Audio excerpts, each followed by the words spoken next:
하나님의 말씀은 출애굽기 11장 1절에서 10절까지의 말씀 교독하겠습니다.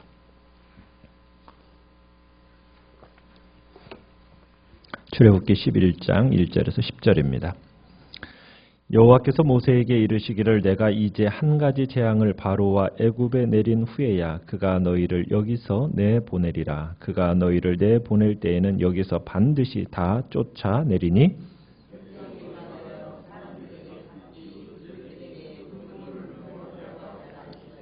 여호와께서 그 백성으로 애굽 사람의 은혜를 받게 하셨고 또 그 사람 모세는 애굽 땅에 있는 바로의 신하와 백성의 눈에 아주 위대하게 보였더라.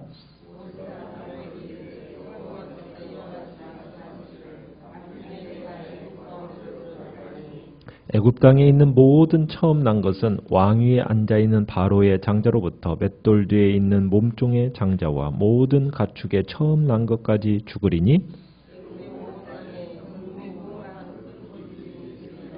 그러나 이스라엘 자손에게는 사람에게나 짐승에게나 개 한 마리도 그 혀를 움직이지 아니하리니 여호와께서 애굽 사람과 이스라엘 사이를 구별하는 줄을 너희가 알리라 하셨나니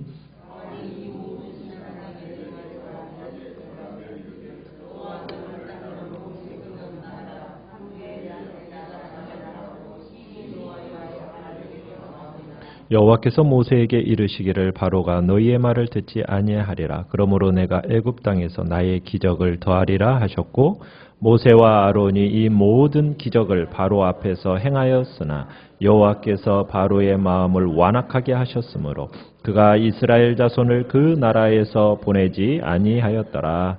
아멘. 오늘 말씀은 심판과 구원의 확실한 구별이라는 제목으로 말씀을 나누고자 합니다. 이제 오늘 본문 하나님께서 이스라엘의 출애굽을 위한 마지막 재앙, 장자의 죽음의 재앙을 예고하기에 앞서서 이제 모세를 통해서 이스라엘을 출애굽시키는 출애굽 준비를 시키는 장면을 우리가 보게 됩니다. 시간이 갈수록 지금 바로와 애굽을 더 혹독한 재앙을 당하고 있지만 이 바로의 마음은 점점 더 어떻게 되어져 가고 있는 것 같습니까? 완악해져 가기만 합니다. 지금까지 몇 번의 재앙을 당했습니까? 9번의 재앙을 당했어요. 그러면은 좀 마음이 좀 참으로 하나님 앞에서 회개하고 열려져야 되는데 이 애굽 왕 바로의 마음이 완강해져만 가는 겁니다. 마치 자신이 하나님을 이겨보겠다라는 그런 기세로 회개하지 않는 거예요. 결국에는 하나님께서 바로의 마음을 꺾을 어떤 최종적인 재앙이 펼쳐질 무대가 이제 형성이 되게 된 겁니다.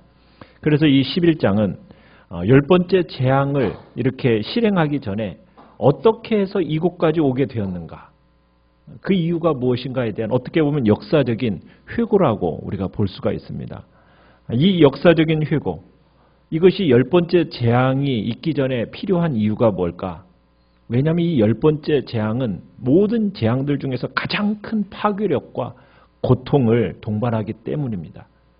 그리고 수많은 사람의 탄식, 울부짖음, 이것이 초래하게 될 건데 이 초래하게 될 이 재앙이 왜 필요했는지, 이 재앙의 정당성을 하나님께서는 제시하기 위해서 지금 이 11장을 집어넣은 겁니다. 그리고 이 마지막 재앙까지 오게 된 이유가 뭔가?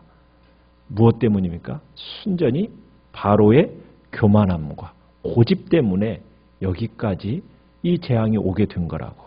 하나님이 여러 차례 기회를 주셨건만 그 기회를 번번이 참으로 깨트리고 하나님의 요구를 거부해서 결국 여기까지 오게 된 거라고.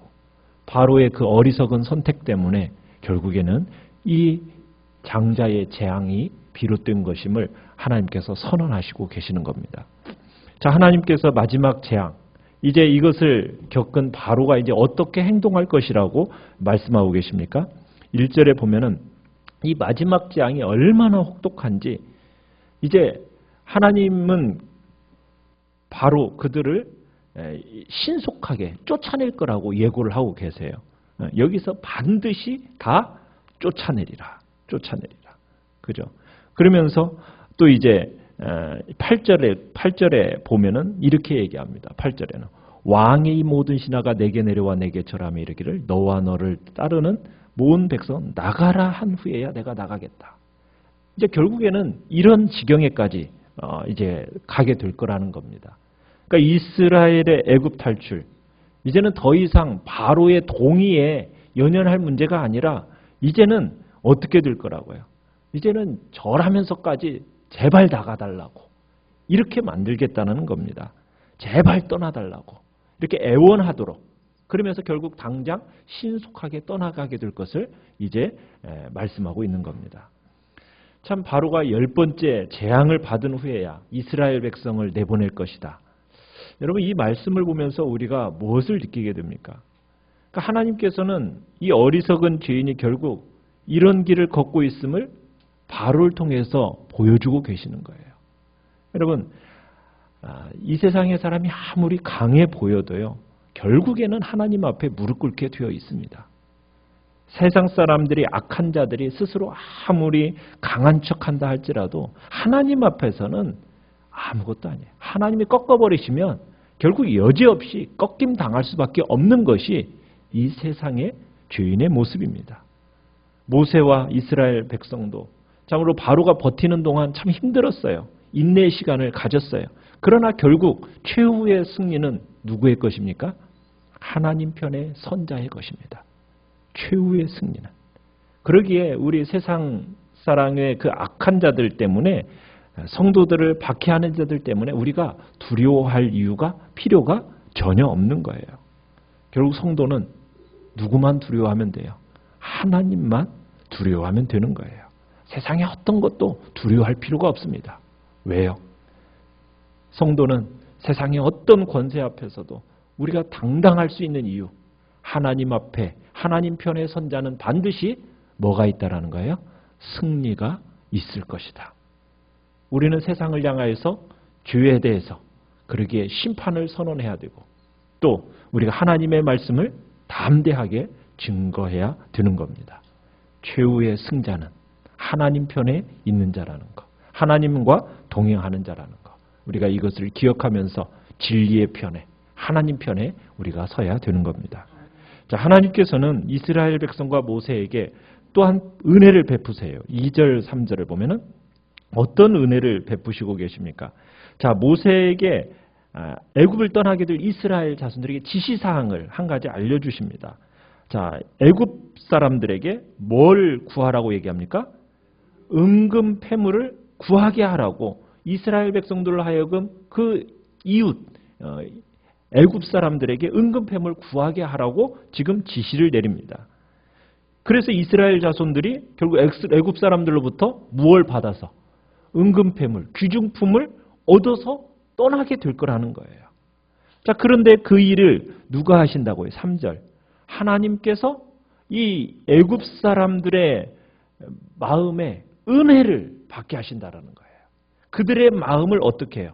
이스라엘 자손에 대한 친절함, 은혜, 이것을 베풀도록 하셔서 이스라엘 백성들이 요구하는 것에 대해서 저항하지 않고 순순히 패물을 내어줄 수 있도록 하나님이 하게 하시겠다라는 거예요.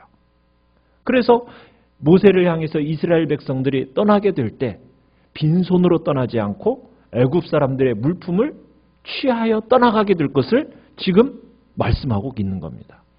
근데 이 말씀은 미리 하나님이 예언하셨어요. 예고하셨었어요. 출애굽기 3장 21절 22절에 예고된 말씀이거든요. 자, 하나님께서 출애굽을 앞둔 이스라엘 백성에게 이 애굽인의 은금 패물을 구하도록 하신 이유가 무엇이겠습니까? 이것은 전리품의 성격을 가집니다. 전리품이라는 것은 어떤 거예요? 싸우고 승리해서 얻어내는 물건을 전리품이라고 하잖아요. 그러니까 하나님께서 애굽 바로와 싸워서 승리해 얻은 전리품의 성격이 있는 겁니다. 자, 그런데 이 전리품은 약탈한 것이라기보다는 그저 패자들이 승자에게 축복해서 준 것으로 지금 보여지고 있어요. 이스라엘 백성들이 애굽 백성들의 재물을 취하는 겁니다. 결국 전쟁에서 승리한 하나님의 백성으로서 어떻게 보면 감격과 기쁨을 맛보게 하시는 거죠.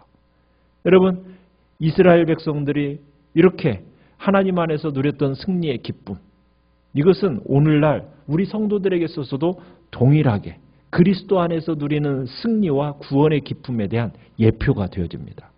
우리는 우리의 구원을 위해서 특별히 우리가 한 일이 없어요. 우리는 아무것도 한 게 없잖아요. 그런데 누가 대신 이 모든 일들을 행하셨습니까? 하나님께서, 예수 그리스도께서 이 모든 일들을 행하셨고, 우리는 그저 예수 그리스도 안에서 기쁨과 감사와 자유함을 누리게 되는 거예요. 이것을 예표로서 보여주시는 거죠. 우리는 스스로 사탄과 싸운 적도 없어요.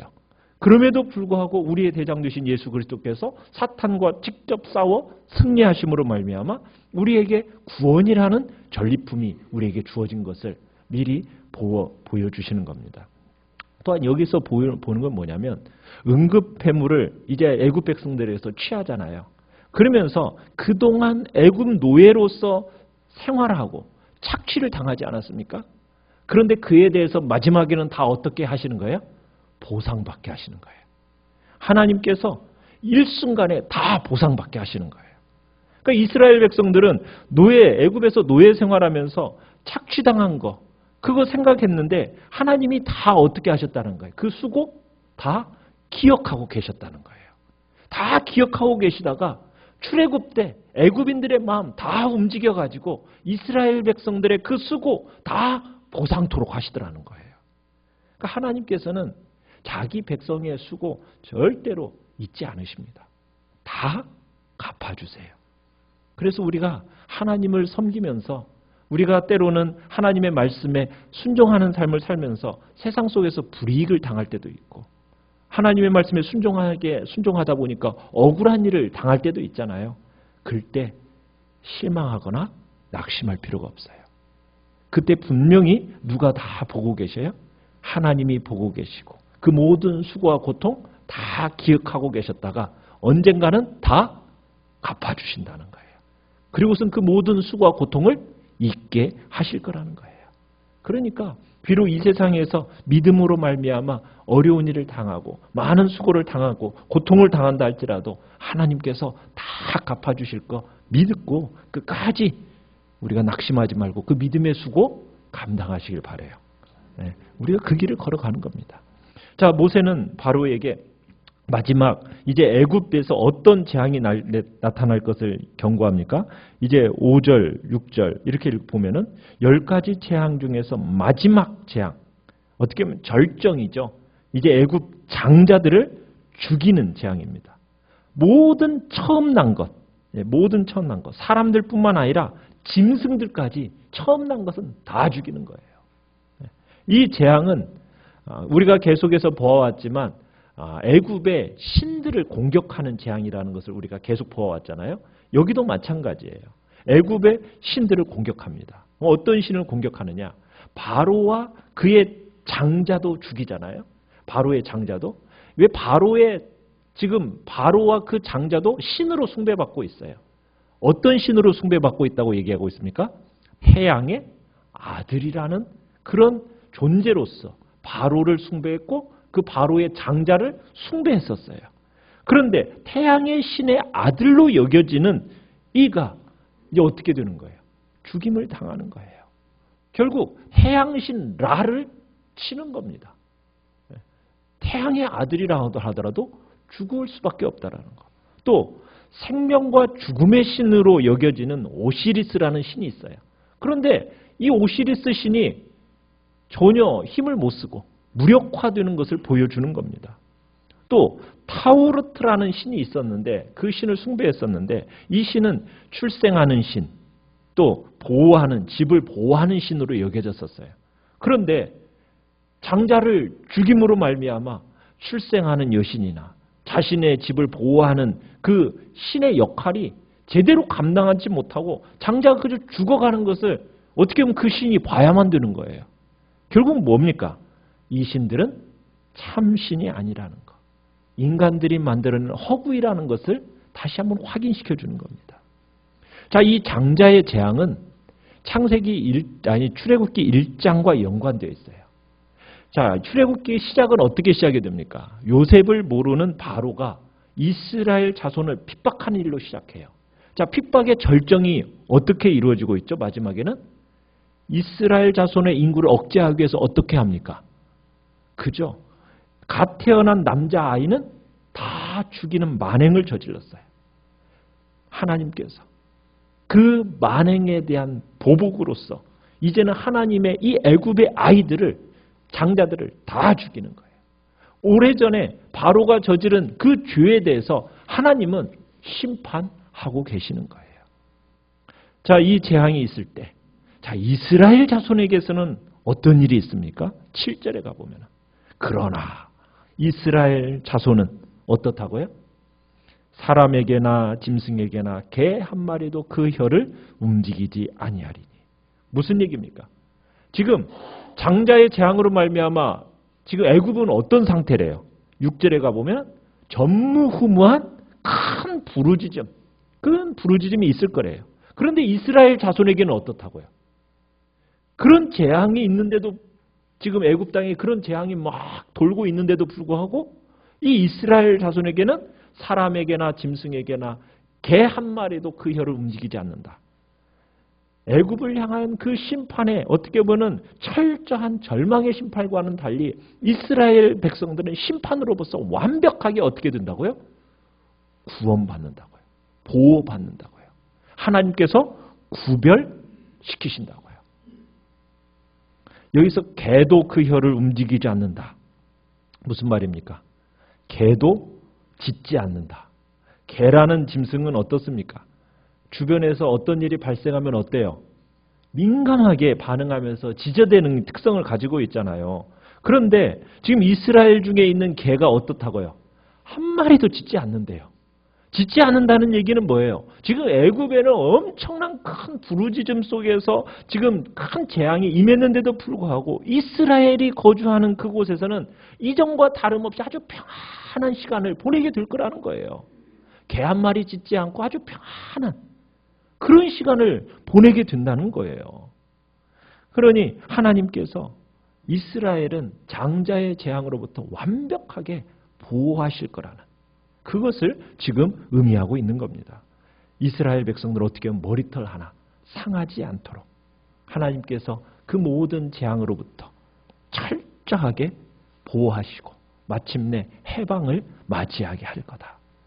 어떻게 보면은 하나님께서 임재하는 그곳이 이스라엘 애굽인들에게는 두려움으로 멸망으로 그런 슬픔 가운데 있지만 이스라엘 백성들에게는 소망과 구원의 기쁨으로 다가오고 있다는 거예요. 여러분, 하나님의 역사가 어떤 이에게는 심판이 되지만 다른 이에게는 구원이 됩니다. 하나님의 임재가 사람에 따라서요 각기 다른 두 가지 결과를 가져오는 거예요. 하나님을 섬기지 아니하고 예수 그리스도의 말씀을 배척한 이들에게는, 불의한 자에게는 멸망의 심판으로 다가갈 겁니다. 그러나 우리 주 예수 그리스도를 믿고 그 의의를 붙잡는 그들에게는 하나님의 그 철저한 보호가 그들에게 있어서 세상의 어떤 재앙으로부터도 구별되어진 하나님의 온전한 보호 가운데서 진정한 구원의 역사를 경험하게 될 거라고. 그것은 예수 그리스도가 이 땅에서 재림하실 때 우리가 철저하게 두 눈으로 목격하게 될 것입니다.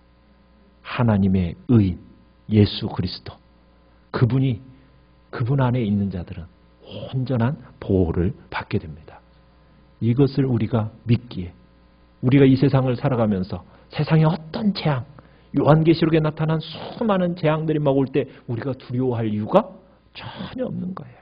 그 가운데서 우리는 어떻게 되기 때문에 구별되어서 하나님의 은혜 안에서 예수 그리스도의 그 의로 말미암아 철저한 보호를 받아 구원함에 이르게 될 것이기 때문에 여러분, 이 세상에 다가오는 재앙에 대해서 무서워하고 두려워하고 그럴 필요가 전혀 없는 거예요. 우리는 구별받은 존재이기 때문입니다. 이 구별받은 존재로서 아직 이 예수 그리스도의 은혜 안에 들어오지 못한 많은 이들을 향하여 오늘도 이 복음을 우리는 전해야 되는 겁니다. 하나님의 그 놀라운 구원의 소식이 세상 가운데 전해질 놀라운 통로로서 우리가 쓰임받도록 오늘도 주님 앞에서 흑암 가운데 있는 수많은 심령들, 멸망을 향하여 달려가고 있는 그들에게 이 진리의 복음이 전해지는 복된 통로로 우리가 또 우리 교회가 쓰임받도록 기도해 주시기 바랍니다.